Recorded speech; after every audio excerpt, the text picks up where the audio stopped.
A warm welcome to each one of you. It's very good to see you today, together to support each other on this beautiful path. This is the Sunday Sounds of Dhamma program. How's the sound? Can you all hear me okay? Yeah, I apologize that my voice is a little weak today because I have a bit of a head cold, so please just make some kind of a wave or something if you can't hear.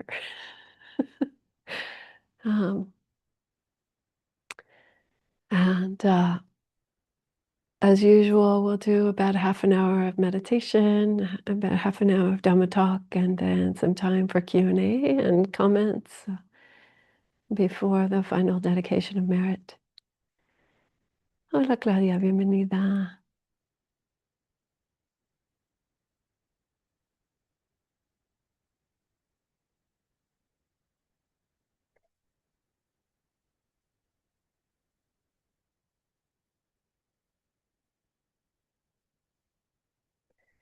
Ahora hay interpretación simultánea en español para los que deseen elegir eso en el menú bajo el globo. Yes, so let's see, before we begin our meditation, though, I just want to make a couple of announcements. So next weekend, we'll have a guest speaker. We have Bhante Sanata Vihari, a Theravada monk who has also taken the Zen Bodhisattva precepts here at Dassanaya. And he will give the Sunday Sounds program for us next week. Then the following week, we'll also have a special program, and that is that we're going to have something that I'm calling the State of the Sangha. So we're going to have a bit of a review of the year of 2025 and a little bit of introduction to what's coming in 2026. And it's really a chance for the Sangha to feel a little bit more connected across the whole, because each person comes to the parts that are of interest to them, but maybe you want to know something about the big picture as well. So everyone's welcome to that. And then we'll be back to regular Sunday schedule the following week after that. So with that, I think for the guided meditation today, what I would like to do is to do the early steps of Anapanasati, the 16 steps of mindfulness of breathing. And what I want to say about this is that it is a meditation that uses the awareness of the breath, mindfulness of the breath, as an anchor for the mind, as a way to steady the mind. But it also can move, it is also at the same time, you could say, sort of leaning into different aspects of the experience of the body and the mind. So if at any time I give an instruction that feels like you're not ready to move to that next step, then it's fine to stay with whatever you're on. The idea is not to make abrupt changes, but rather that we kind of naturally lean into whatever the next step is. So I will give some guidance in that way. And if you have questions or reflections on that, we'll take them at the end. So for now,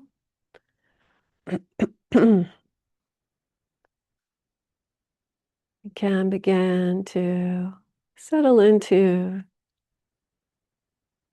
an upright and balanced meditation posture.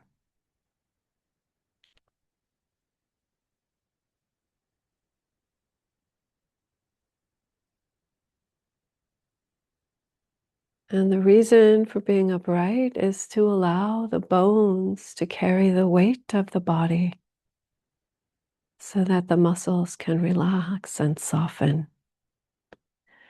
So not upright in a stiff way, but just finding a posture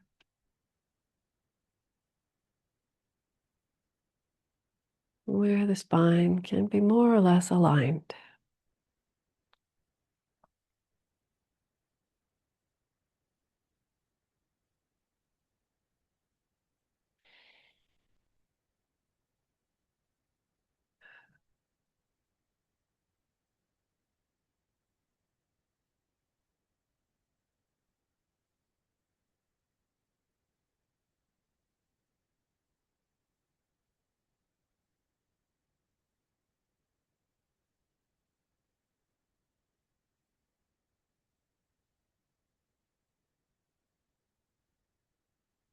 You can place the hands wherever they feel comfortable.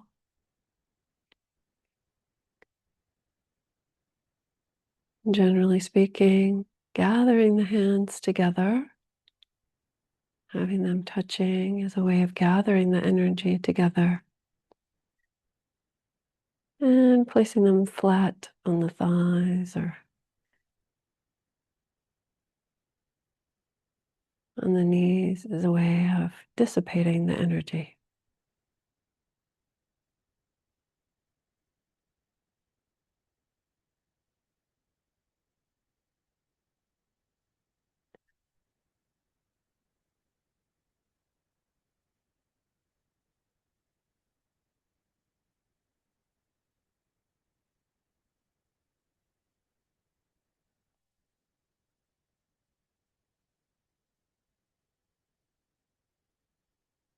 And sensing the weight of the body on your supports, the chair or the cushion or the couch.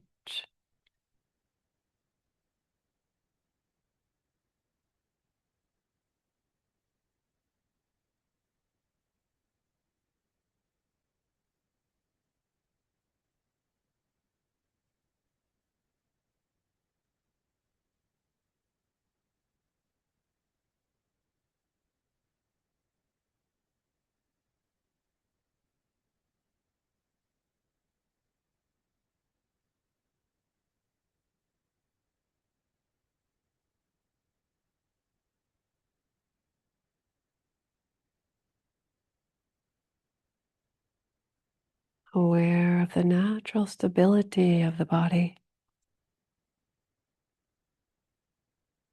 even as the small movements of breath and balance are happening.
And perhaps by now, the movements of the breath have come into awareness.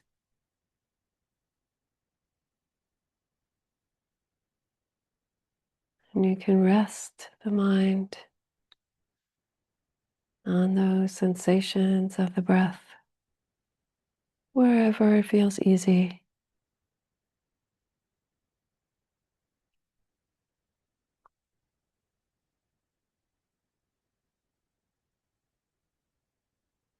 Becoming aware of breath coming in and breath going out.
And checking in for any pauses between the parts of the breath.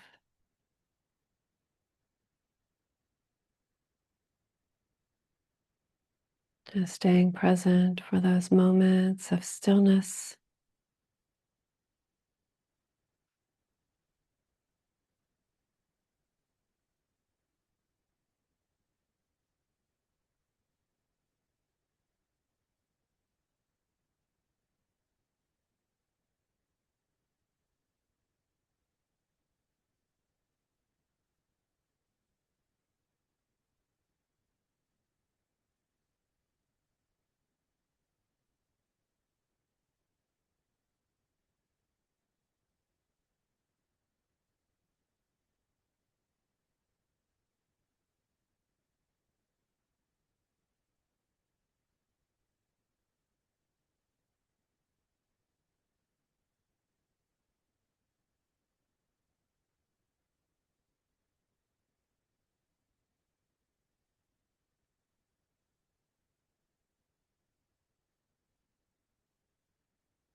And perhaps having found those pauses, you can be aware of the start of each in-breath and each out-breath. And the attention is willing to ride along the whole length of the breath until the next pause.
Just aware of the length of the in-breath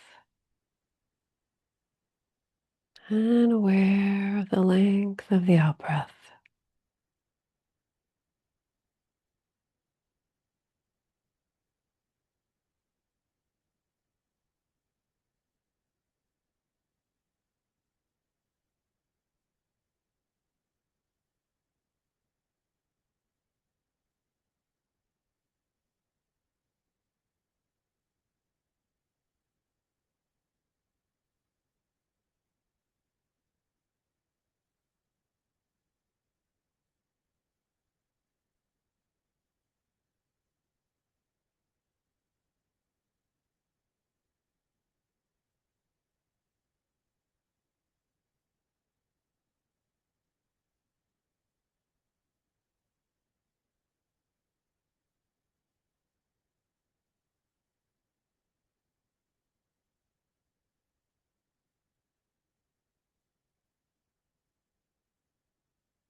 And now opening the attention to the whole body at once. The whole body from head to toe. And still aware of the in-breath, breathing the body. And the out-breath, also breathing the body.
And steadied and soothed by the awareness of the breath, the body can settle even more,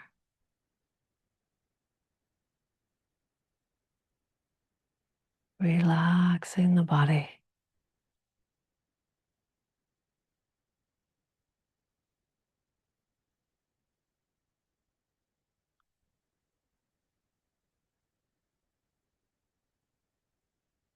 Releasing the tension. No need to hold on.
And checking in for any pleasant sensations,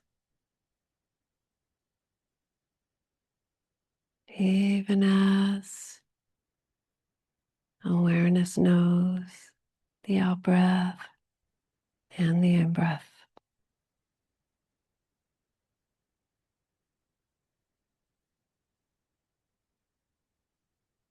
Ah, so nice how we get to sit and just be.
So that brings us to the end of this meditation. Al final de esta meditación.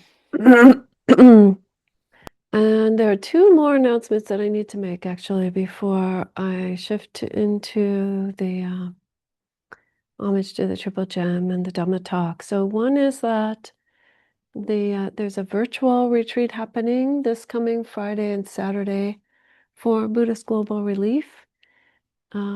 Myself and three other Buddhist nuns are going to be teaching on how to heal division and divisiveness. So that's our topic for the weekend. And also there is a special tour happening at the Smithsonian National Museum of Asian Art here in Washington, D.C. So for any folks who are local or who could be local, on Friday, January 23rd, there will be a special tour at 11 o'clock for an hour, visiting the Korean exhibit, which is only going to be there for about another week after that, a little bit, yeah, maybe about 10 days after that. And it's a special tour specifically for meditators and practitioners and thanks to Mark, who has organized this for us, and he has just put in the chat there. You do need to register for this. If you want to attend, you need to sign up because there are a limited number of people who can come. So just letting you know about that wonderful opportunity. I will be there, but I will not be teaching it. It will actually be taught by Smithsonian staffers. So wonderful. All right, folks. So let me take a moment here and bring up the chant.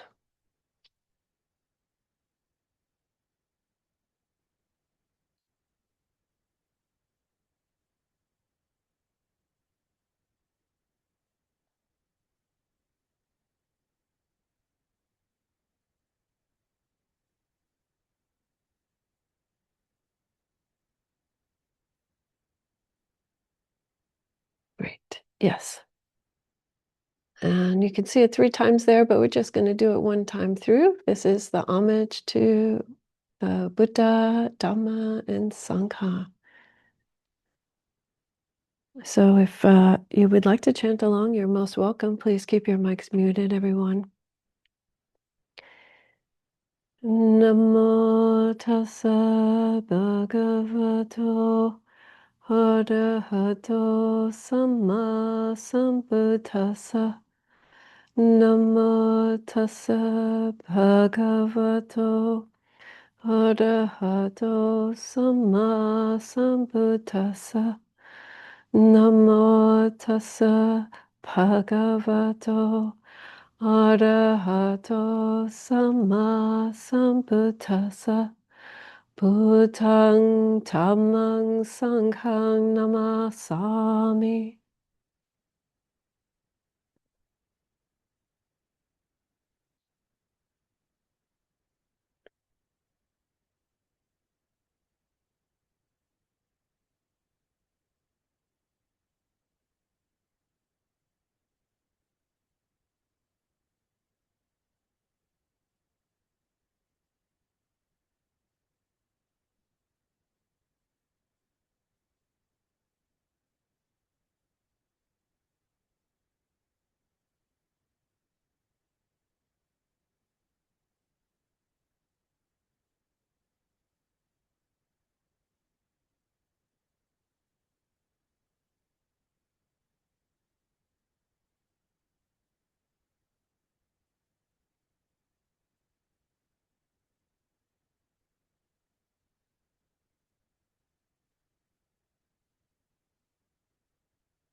The path of practice is about studying what's right here before us, what's right here within us, really experiencing that.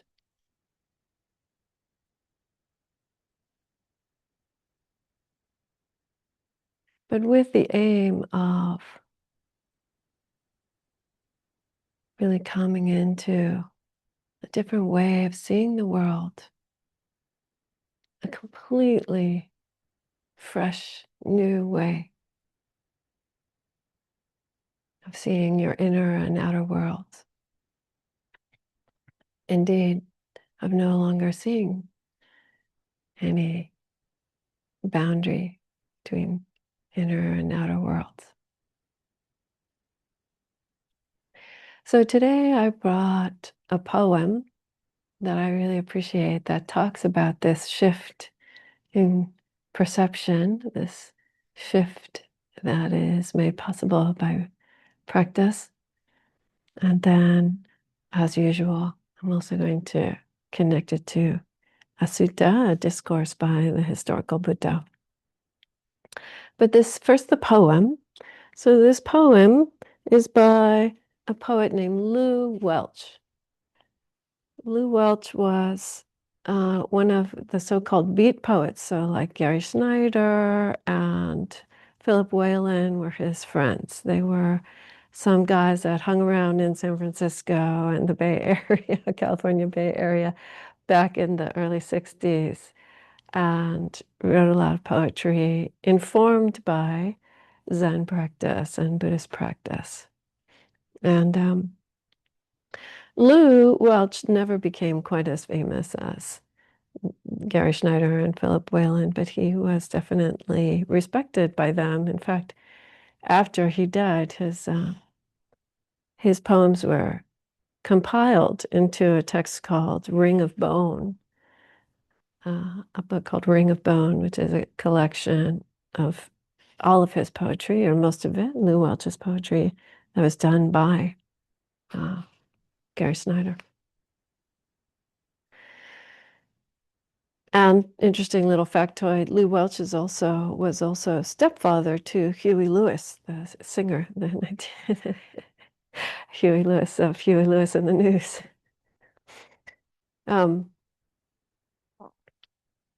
But here is the poem. So the title of the poem is I Saw Myself, but he puts that in brackets, and you'll see why in just a minute. So here's the poem. I saw myself a ring of bone in the clear stream of all of it, and vowed always to be open to it, that all of it might flow through. And then heard ring of bone, where ring is what a bell does. So let me read it again. I saw myself a ring of bone in the clear stream of all of it, and vowed always to be open to it, that all of it might flow through. And then heard ring of bone, where ring is what a bell does. So I really, really appreciate this. And so he starts out by saying he sees himself as a ring of bone. And I thought, when I first read that, I thought, oh, yeah, like your spine, you have these round bones with a hole in the middle that things flow through, right? Our nerves, all those things, activities that are happening between the mind and the rest of the body is flowing through that ring of bone that is your spine, rings of bone stacked on top of one another. Huh? I saw myself a ring of bone in the clear stream of all things, right? So it's beautiful. He's talking about this experience, right, of being in the midst of all things. And I vowed, he makes a promise or he makes a vow. Vows are very important in Zen Buddhist practice. Yeah. Always to be open to it, that it all might flow through, that it all might just move through, right? Not fighting with it, being open, experiencing that clarity of the clear stream that he's talking about, right? That moves through. But then there's this shift. There's this beautiful shift that he talks about here at the end. And then I heard ring of bone, where ring is what the bell does, like this. Wait, I have to change the mic so that we can play the bell. It kind of ruins the effect, don't you think?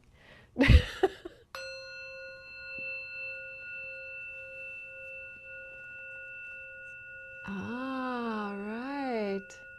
So think about that. So in the first instance, he's saying this thing is a solid, is a fixed solid, and I let stuff come through, right? And in the second instance, what he is saying is this thing is completely resonant. It is an event, a sound, like a sound. It is an event, a process, a resonance, a ringing. Wow, what a shift, right? Beautiful, beautiful shift. It's not a solid thing anymore, right? It is completely pervaded by what's happening. It's completely moved by what's happening. And that is informed by practice. So Lew Welch actually was a practitioner. He wrote from that perspective of his experience of practice. So what is it? What is this beautiful shift to go from seeing this thing as a solid to this thing as an interaction with all things?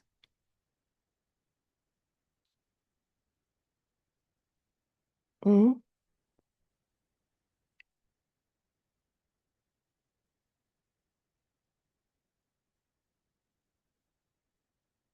You could say it's a huge degree of difference, is a completely different way of talking about being open, right? Open in a way that is completely pervasive.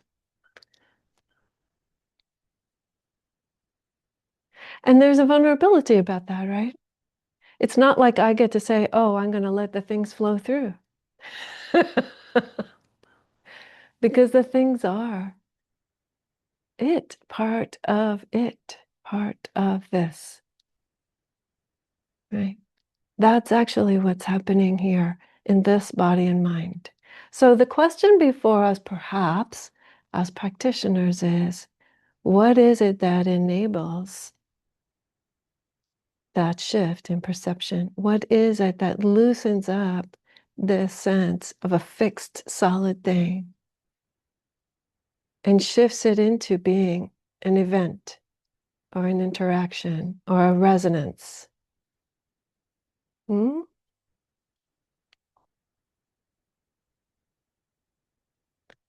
So truly, you could say the entire path, the entire Noble Eightfold Path is that thing. That is what makes that possible.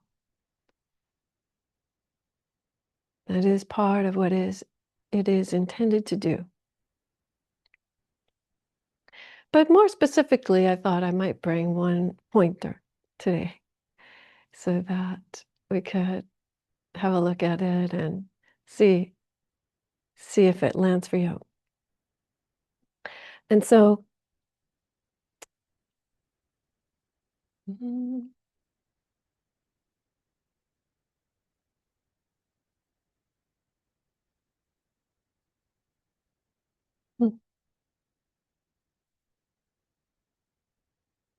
circling back a little bit to where I started, the request of the path, if you will, or the demand of the path, is to return to this and investigate this. What is this body and mind? How does it work? What's actually happening here? And by doing so, to learn something about what's universally true, right? Because what's universally true is universal. It means it must be also true about us. Mm. So if we look at this body and mind, what we experience is, we experience the world in a way that the Buddha referred to as the five khandhas.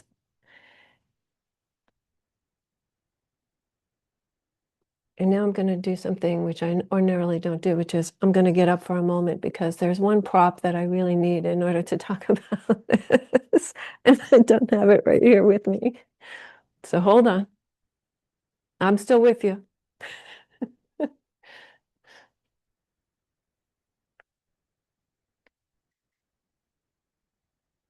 And no, it's not the rubber ducky. The rubber ducky is also here, but that's not the prop, actually. That's most helpful for this particular topic. So the prop is actually this little light bulb. So many of you have seen this. I started doing this, I don't know how many years ago, maybe 12 years ago, a long time ago. And I still find it interesting. So that means you will be subjected to it. So here is the ball. So this is, let's say for the sake of discussion, your eye, right? So you have an organ, some kind of sense organ or a sense field, because the eye actually represents the sense field, the field of seeing. If you happen to be blind, then you can use the ear as an example or the nose, any of the sense fields. It's really applicable to all of them, as we'll see in a moment. And then there is a corresponding object. So the object or the thing that the eye can perceive or the visual field can perceive is forms, light, physical forms that light is bouncing off of. Or streams of light, actually, sometimes too. And when that happens, when the light reaches the eye and there is consciousness able to attend to that, right? So you're not asleep, or you're not brain dead, or you're not knocked out by some medicine that has you unconscious, then there is a moment of eye consciousness. That's how the Buddha spoke about it. And that means that the consciousness kind of gets flavored, if you will, for that moment by that experience. So eye consciousness has a different flavor to it than, say, taste consciousness, right? Seeing the flower is different. It has a different effect on your mind than tasting the flower. If you eat the flower, it's going to have a different effect, right? So this is called contact. When that thing happens, when those three things come together, the sense field, the corresponding object or thing that it can attend to, and the consciousness, the moment of consciousness of that thing, which has a distinct beginning, middle, persisting while changing, and then ending. Those three things are creating something called phassa in Pali. Phassa. Or we translate that usually as contact. Or you could just think about it as a moment of experience, right? As a moment of experience.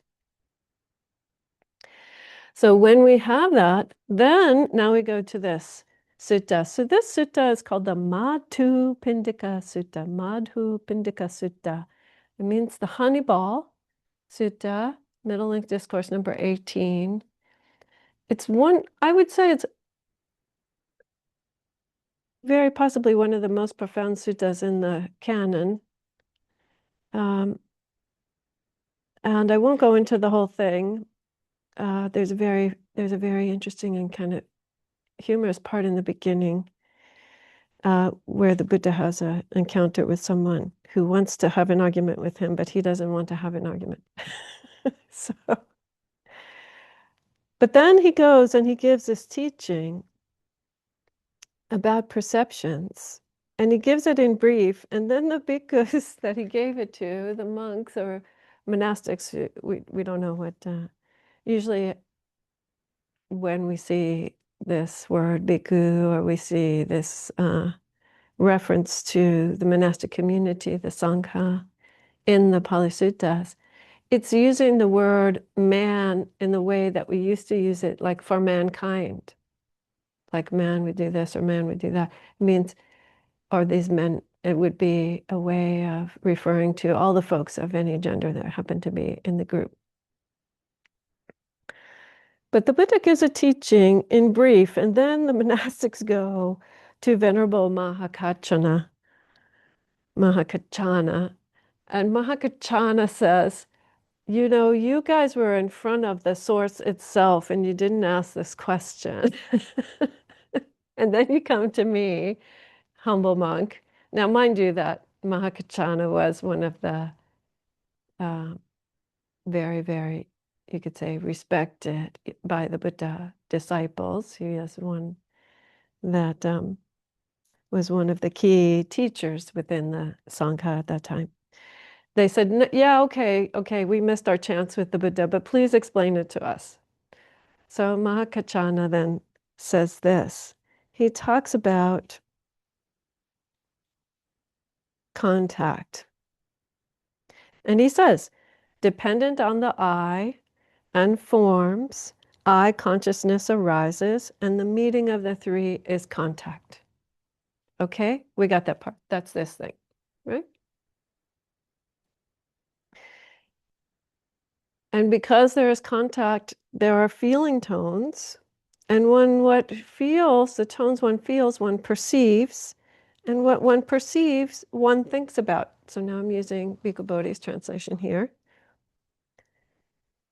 And what one thinks about, one proliferates. And then one has perceptions and notions and judgments that become problematic, basically. That's the teaching there.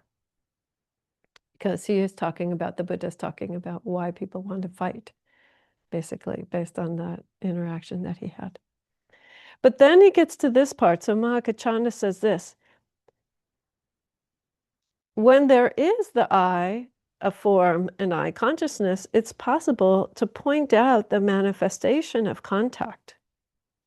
And it's possible to point out the manifestation of feeling or the presence of feeling. And it's possible to point out the presence of perception. And it's possible to point out the presence of thinking. And then he says that's also true of the other sense fields, right? Hearing, seeing, smelling, tasting, touching, and thinking, actually, the mind as a sense field.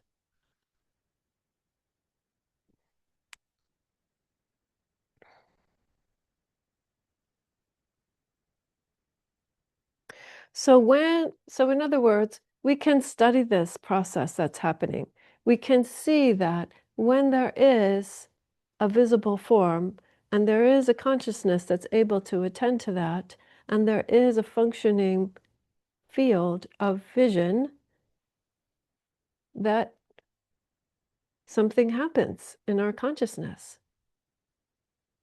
We can observe this very clearly. You don't have a choice. That's how it works. It's not a question of allowing the thing to come in. Do you see what I'm saying? It's there. It's there. This consciousness and this body is always an interaction, all the time. Mm.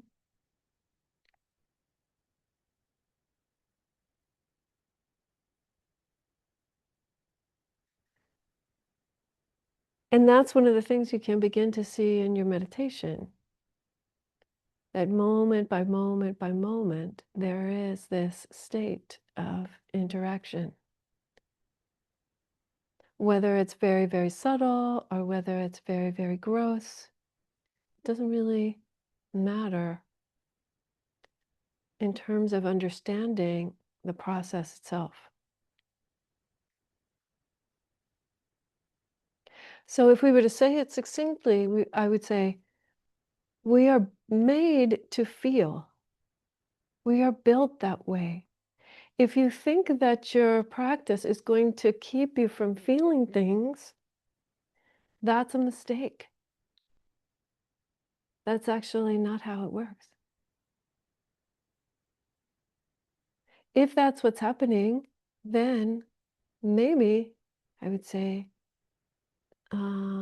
you should investigate further. You should look a little more closely at your experience. Right? So this thing is an event. It is an interaction. It is a state of, momentary state of interactions, responses, reactions to what's happening at the sense doors all the time. And we can see that for ourselves, and we can study that for ourselves. And that will begin to loosen up this sense of this thing as a solid. In fact, I would suggest that as you experience different states within your meditation, you might be quite surprised at how unsolid things can start to feel in a good way.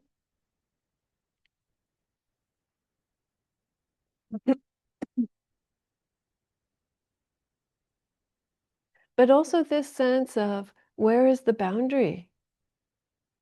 Where is the boundary of this thing? Is it really as contained as we think it is? Mm? It's much more porous. It's much more, and it's also much more vast. If you think about consciousness as a sense field, what can consciousness attend to?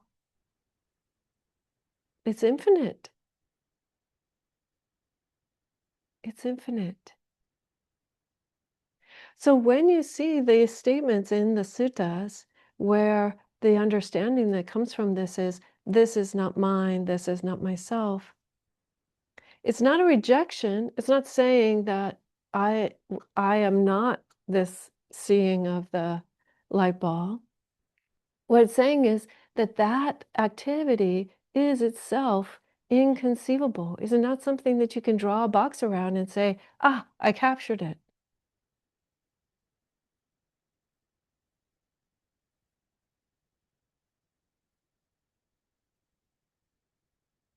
Mm. The state of being a human being is inconceivable.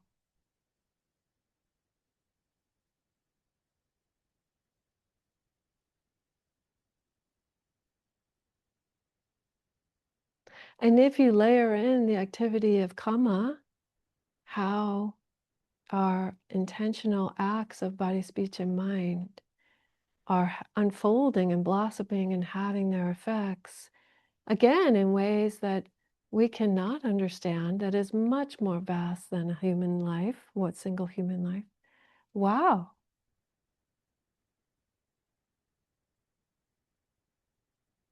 it is ever beyond any limit you might put on it.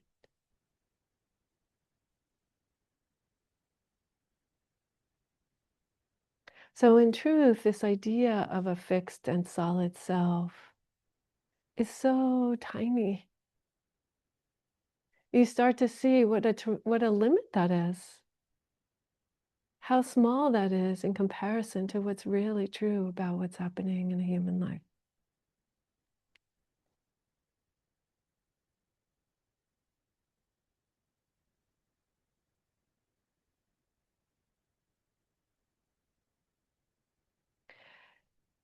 So then the sutta goes on a little bit, and I'm going to stop and take some questions and some comments. You would think that I have very little energy, so I'm going to stop early, but no. I really like this topic, so we're going to keep going a little bit longer. Just to say that the sutta goes on, and Mahakachana says this. He says, when there is no I, no form, and no I consciousness, it is impossible to point out the manifestation of contact. It is impossible to point out feeling, or perception, or thinking, or judgments, perceptions, and notions of mental proliferation. And the same thing with the other bases. Ah, so that's also interesting, huh? So when is that happening? When is it that they're, because I just said all the time, right? This is happening. The senses are doing their interaction. But when is it that there is no I and no form and no consciousness? That's Nibbana. That's Nibbana. Mm. And the reading that part of the sutta, it totally made me think about the Heart Sutra. So the Heart Sutra is much, much later teaching. It's early Mahayana, probably like first or second century of the current Common Era. So roughly speaking, 500 to 700 years after the Buddha, the historical Buddha. Um, but it sounds like that, right? No eyes, no ears, no nose, no tongue, no body, no mind. Not that they're literally not here, but that the emptiness of them is seen by experiencing their absence. Mm.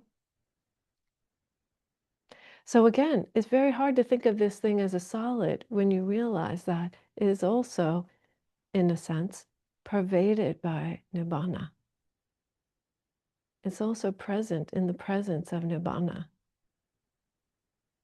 So some of you have heard me say before, it, it doesn't do well to put too many concepts on Nibbana. It's actually better if you don't understand it, or if you take that kind of approach of not trying to analyze it. But I will say this much, that that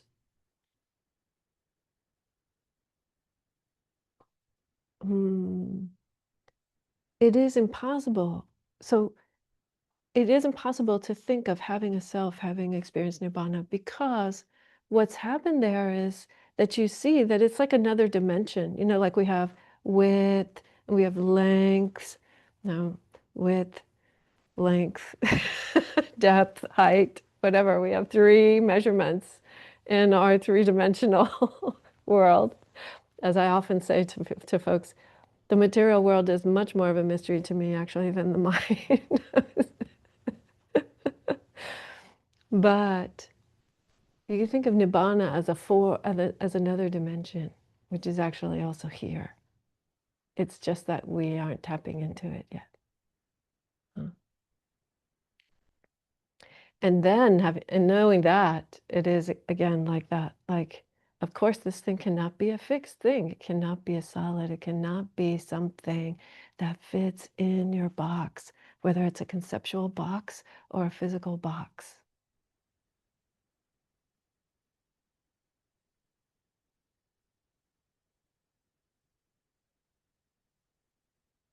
So then, as the Buddha says, so then Mahakachana ends his part of the talk by repeating what the Buddha had said, which is,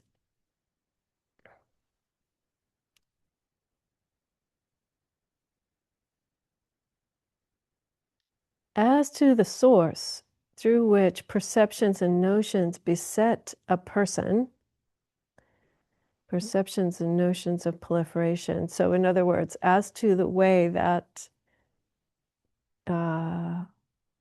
judgments and overthinking happen, if nothing is held on to, then this is the end of the underlying tendency to views, the tendency to desire for being, the tendency to ignorance. It is the end of resorting to quarrels and disputes.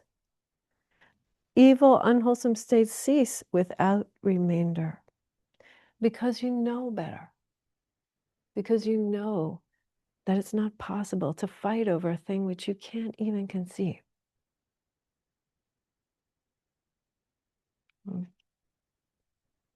So I'm just going to finish by reading the poem, and then we'll open it up to some reflections here. So again, the poem is, I saw myself a ring of bone in the clear stream of all of it, and vowed always to be open to it, that all of it might flow through.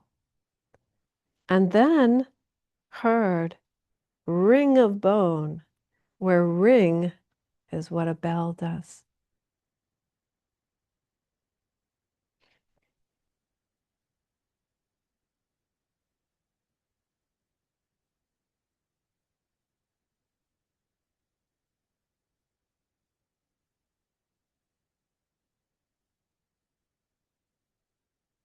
All right, so now we have time for some questions or reflections on the meditation or on the talk or the sutta.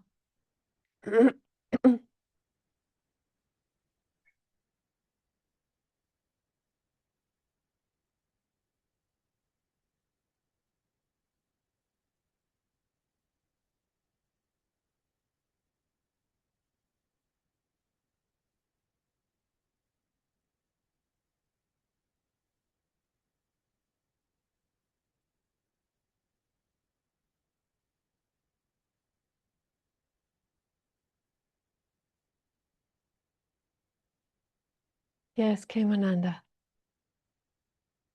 Hola, querida maestra. Hola. ¿En español, puede ser? Está bien, si quieres, yo traduzco después. Bueno, hablamos de experimentar el contacto o tener una experiencia esa palabra experimentar o experiencia, eh, ¿cómo la hablaba el Buda? ¿Qué palabra Pali usaba o no sé cómo se refería? Mm, muy bien, gracias, Kimananda. Voy a contestar en inglés, ¿ok? Así que pones la traducción de nuevo si quieres, la interpretación. So Kemananda's question is experience. She says, we use this word to experience something or have an experience. And what is the way that the Buddha spoke about this, or what is the word that the Buddha used for this?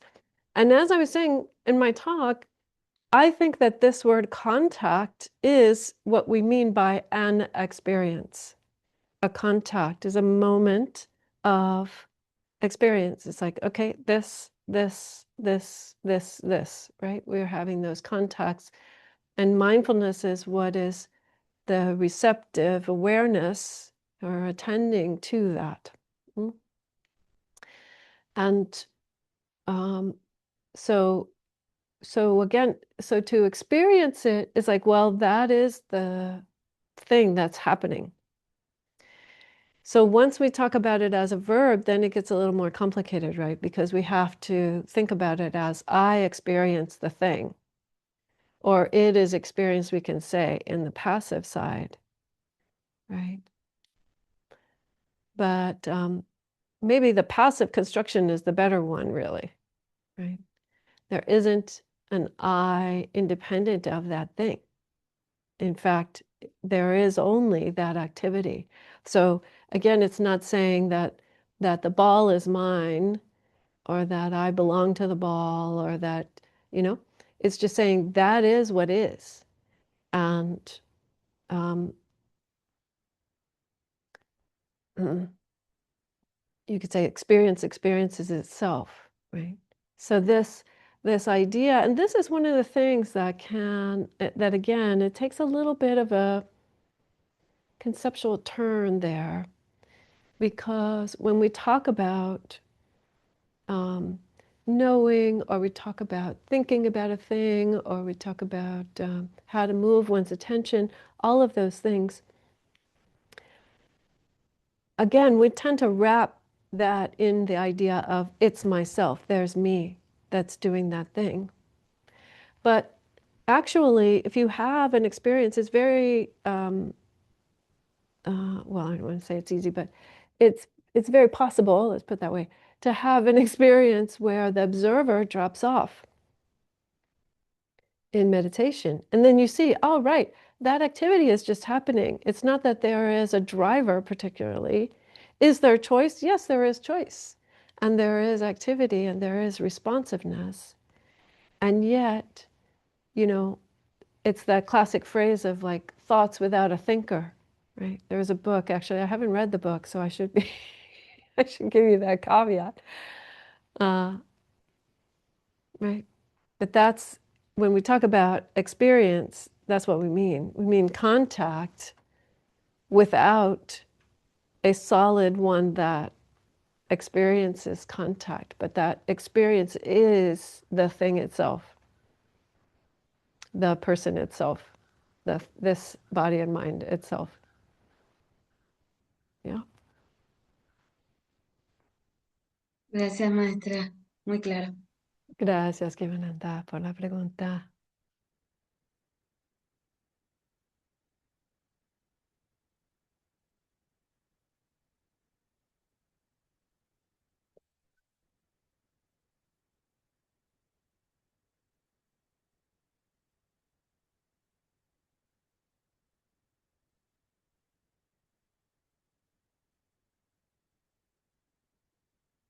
All right, everybody is still thinking and digesting, and or else you have your homework cut out for you. You know exactly what you need to do. Carolyn, did you raise your hand? Yes, Yeah, please. I pulled out the sutta as you were describing it in the um that paragraph 16. That really seems like what happens when I'm meditating and I Mm, get lost in thought.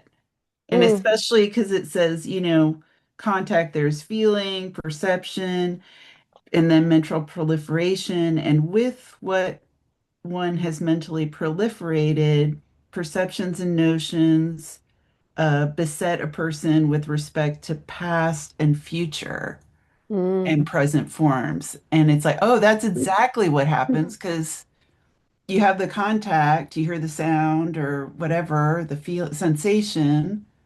And then if you're not paying attention, the proliferation leads to like a future Mhm. imagination or a past story. And I feel like that's when I lose it. Like that's when Yes. I'm no longer present and I don't even really know what's happening. Yes. Um, so that past and future thing, I kind of want to bring it up because I feel like there's maybe a belief there, that the past that I'm imagining or the future I'm imagining is real and not a construction Mm. of the mind Mm. that then, makes possible getting lost in that way. Mhm. Yes. Yes. I mean, and I think it is actually mentioned here in the sutta somewhere. I'm not going to look for it right now, but in a sense, you could say that that process of, building upon, if you will, perception in that way is driven by, um, dukkha. It's driven by aversion to or attraction to the thing itself, right? So you imagine some past or some future, and that is your way of not fully accepting what's here, you know? Not an intentional, it may or may not be an intentional kind of activity, right? It's just the mind glossing over, if you will, right? Rather than accepting the full cessation of the thing, arising, presence, and cessation of what's here, right? There's this kind of elaboration on top of it. So I would say most of the time it would be that. It would be driven by Mm. um, the reaction to the feeling tone or reaction to the perception in this kind of aversion attraction kind of way. And it brings to mind, your reflection there, Carolyn, is I think very good one and very observant. And it brings to mind also the Buddha's teachings to Bahya, right? So Bahya comes and he says, give me the teaching. And the Buddha's on alms round, so he gives him a very, very succinct teaching. And what does he say? He says, you should train yourself thus. The seen will be only the seen. In the herd, there will be only the herd, right? Not this layer upon layer upon layer of elaboration. Right?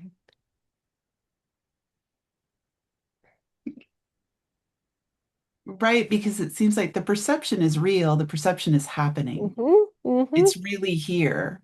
But Yes. then, and the mental proliferation is also happening. But the past and the future, they're not happening, Well, right? it They're depends on just how you're relating to it, right, Carolyn? If you're mindful, you can have a thought of the past and you can mindfully say, oh, thinking of the past, and you're right, aware that that's happening, right, right? Versus this kind of thinking of the past, which is a way of kind of being, right, dragged along by the reaction. Totally. right, right. Thank you so much. Thank you.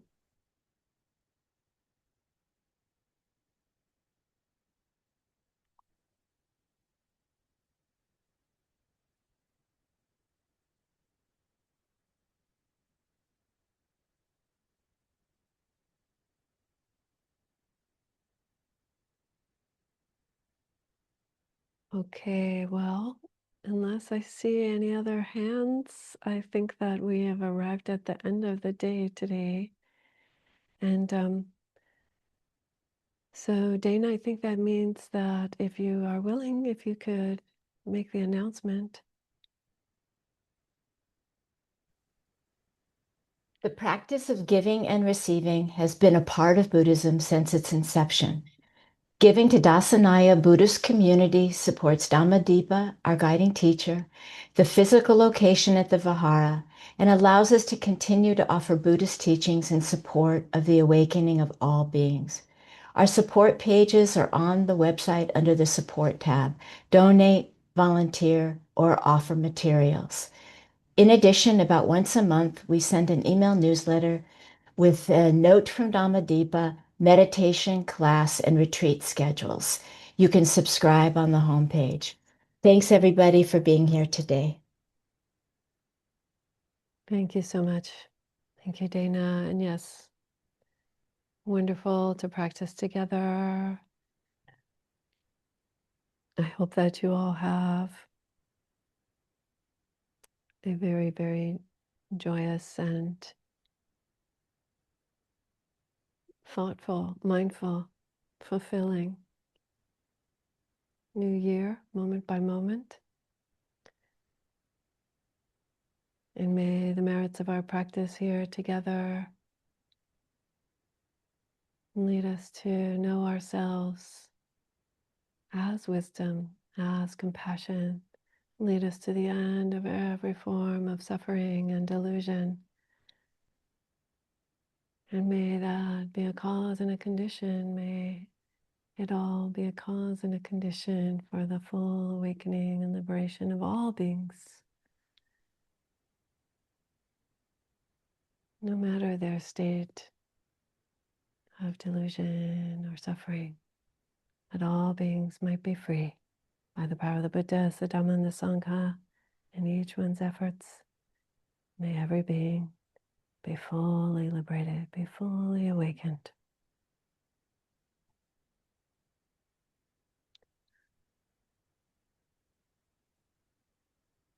Bye, friends. Have a beautiful day.